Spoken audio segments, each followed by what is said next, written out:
मला गेल्या अनेक वर्षापासून माझे मित्र माझे सहकारी अनेक ठिकाणी मी काल रात्री 12 वाजल्यापासून मी वाढदिवस सगळे माझे सर्व ठिकाणी नाक्यावर वाढदिवसाच्या निमित्ताने माझे मित्र परिवार आहेत जे माझ्यावर प्रेम करणार आहेत ते केक कापतायत।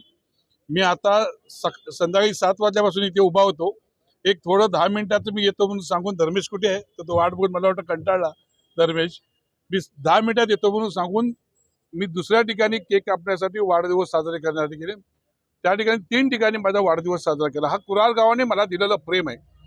मी या कुरार गावातील सर्व जाती धर्माची लोक आहेत जी माझ्यासोबत गेल्या अनेक वर्षापासून काम करतात। मी माझा कोणता पक्ष आहे कोणत्या जातीचा आहे हे कधीच त्यांनी पाहिलं नाही आणि अनेकांनी माझ्यावर मनापासून माझ्याकडे प्रेम केलेलं आहे सलीम भाई। आणि त्यामुळेच ही आजची गर्दी आणि त्याचमुळे समृद्ध सिरकेनेही हे सगळं बघत असताना मी ज्या काम करत होतो त्या समृद्धचं वय काय होतं मला माहिती नाही, परंतु त्या वेळेपासून माझ्या कामाची पावती समृद्धीने तुम्हाला आतापर्यंत दिलेली आहे ही खरोखरच आहे आणि मला काम करण्याची आवड आहे। पण ज्या वेळेला कुरार गावामध्ये संकट येईल त्या वेळेला समृद्ध असेल आम्ही असे अनेक कार्यकर्ते कुरार गावाकडे वाईट नजरेने बघणाऱ्या सगळ्या लोकांना ठोकून काढायचं काम आम्ही नक्की करू। आज वाढदिवस आहे 16 तारखेला 16 तारीखला मी सर्वांना 16 तारीखला मला गिफ्ट मिळणार आहे ना। 16 तारीखला मला गिफ्ट आम्ही घेणार आणि जो स्वतःला सीएम समजतो त्याला कांदिवलीला आम्ही रिटर्न पाठवणार आणि बाप तो बाप रहेगा हे आम्ही जरा दाखवायचं नाहीये। पण कुरार गावामध्ये गेल्या 7 ते 8 वर्षापासून सरकारचा दुरुपयोग केला। अनेक लोकांची घरं तोडलीत, अनेक लोकांच्या कारखान्याकडनं महिन्याचे पैसे बांधून घेतलेले आहेत, अनेक जाती धर्माच्या लोकांना त्रास दिलेला आहे। अनेक पठाणवाडीमध्ये कधी जिंदगीत कधी दंगल झाली नव्हती ती दंगल पठाणवाडीमध्ये घालून दिली। या सगळ्यांना वाचा फोडण्यासाठी अजितराव येतोय 16 तारीखच्या नंतर त्यांनी फक्त लक्षात ठेवावं। सर्वप्रथम मी आज अजितदादांच्या वाढदिवसानिमित्त त्यांना मी मनापासून शुभेच्छा देतो।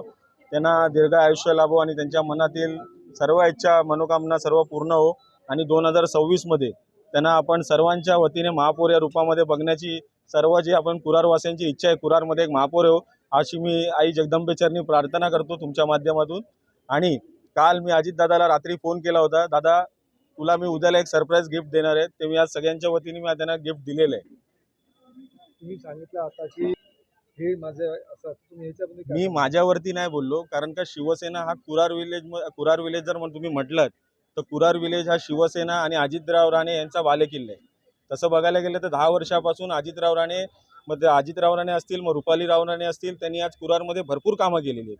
कोणाचं सुखदुःख असू दे, मैताला जर कोणाच्या घरी जर मयत झालं तर सगळ्यात पहिला जर प्रथम जर कोण जाऊन उभा राहत असेल तर ते नाव पहिलं येतं ते अजितराव राणे येतं। हे सगळं कुरारनी बघितलेलं आहे। सकाळी आपली डोळ्यातनं झोपेतनं जरी नाही उठलो आपण तर आपल्याला त्यांची माणसं गटर साफ करताना दिसतात, दत्तगोष्ठीबरोबर त्यांचे कार्यकर्ते फिरताना हे स्वतः मी बघितलेलं आहे। त्यावेळेला माझं वय देखील लहान होतं म्हणून मला कुठेतरी असं थोडंफार वाटलं की बाबा आपल्याला मराठी माणसाला सपोर्ट केला पाहिजे, मराठी माणसाला सपोर्ट केलाच पाहिजे, तरी देखील त्यांना जो काम करणारा माणूस आहे त्याला आपण प्रोत्साहन दिलं पाहिजे एवढीच माझी भावना होती। दादाचं फक्त वॉर्डमध्येच नाही तर दादा भविष्यामध्ये मुंबई अध्यक्ष देखील बनतील अशी माझी खात्री आहे आणि त्यांना माझी शुभेच्छा देखील असतील।